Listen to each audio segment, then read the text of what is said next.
কিছু টেকনিক্যাল কারণের জন্য আমাদের চ্যানেলটা কয়েক মাস বন্ধ ছিল, কিন্তু এখন আর কোনো রকম সমস্যা নেই। এবার থেকে আপনারা রেগুলারলি নতুন নতুন ভিডিওস পাবেন আমাদের চ্যানেলে। নমস্কার, জ্যোতিষ বিশ্ব চ্যানেলে আপনাদের সবাইকে স্বাগত।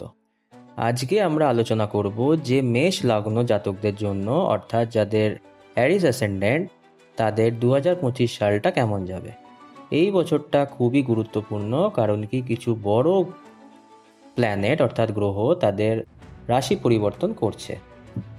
প্রথম যে বড় প্ল্যানেটটা রাশি পরিবর্তন করবে সেটা হলো শনি, এবং ওটা কুম্ভ রাশি থেকে মীন রাশিতে যাবে 30শে মার্চ 2025-এ। আমরা যদি বৃহস্পতির কথা বলি তাহলে ওটা 14ই মে 2025-এ মিথুন রাশি থেকে মেষ রাশিতে যাবে।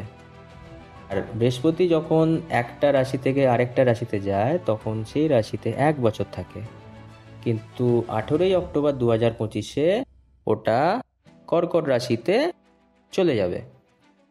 11ই নভেম্বর 2025-এ ওটা বক্রী হয়ে যাবে, এবং 5ই ডিসেম্বর 2025-এ ওটা আবার মিথুন রাশিতে চলে যাবে। এবারে আমরা যদি রাহুর কথা বলি তাহলে রাহুও নিজের রাশি পরিবর্তন করছে প্রায় 1.5 বছর পর।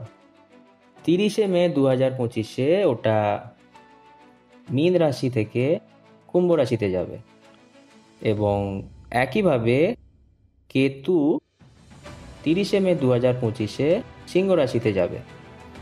এবারে আপনাদের মেষ লগ্নের লগ্নপতি অর্থাৎ প্রথম ঘরের অধিপতি হলো মঙ্গল, এবং মঙ্গল এই মুহূর্তে আছে মিথুন রাশিতে, এবং ওটা কিছুদিন পরে ডাইরেক্ট অর্থাৎ মার্গী হয়ে যাবে, এবং ওটা তারপরে কর্কট রাশিতে চলে যাবে 3 এপ্রিল 2024-এ, এবং তারপরে ওটা 7 জুন 2025-এ সিংহ রাশিতে প্রবেশ করবে।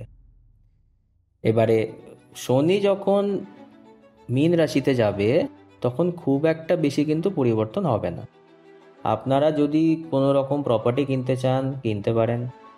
যদি প্রপার্টি রিলেটেড কোনো রকম অশান্তি থাকে আপনার ভাইয়ের সাথে, তাহলে দয়া করে ওটাকে সলভ করে নিন।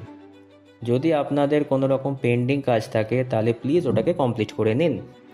আপনারা একটা লিস্ট বানাতে পারেন যে কোন কোন কাজগুলো আমাদেরকে প্রথমেই করে নেওয়া উচিত, অর্থাৎ পেন্ডিং একটা লিস্ট।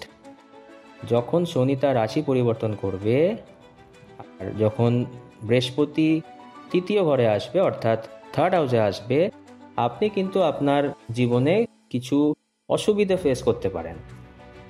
আপনি আপনার কাজের জায়গাতে খুবই মাথা গরম করে ফেলতে পারেন, আপনার খুব রাগ হতে পারে।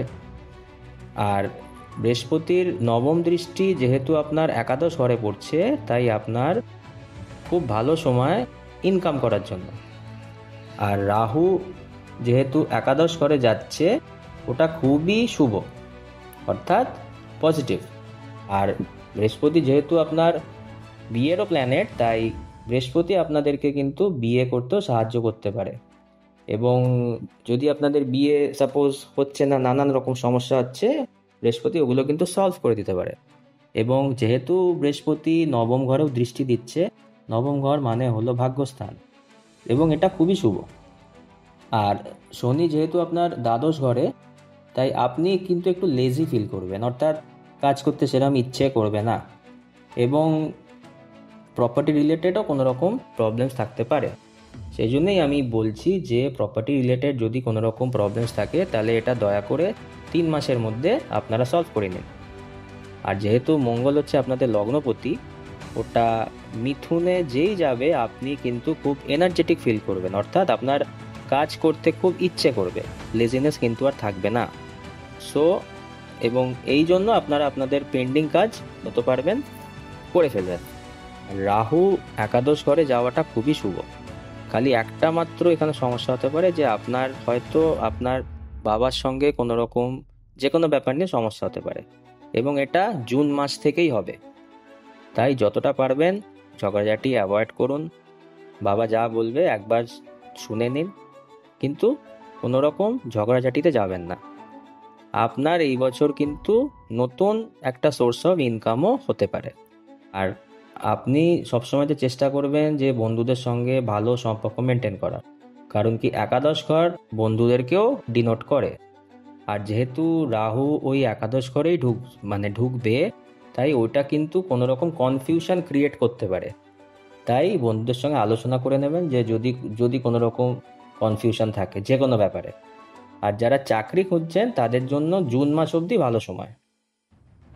ওভারঅল যদি বলি তাহলে এবছরটা ভালোই আছে, অল্প কিছু আপনাদের সমস্যা থাকতে পারে।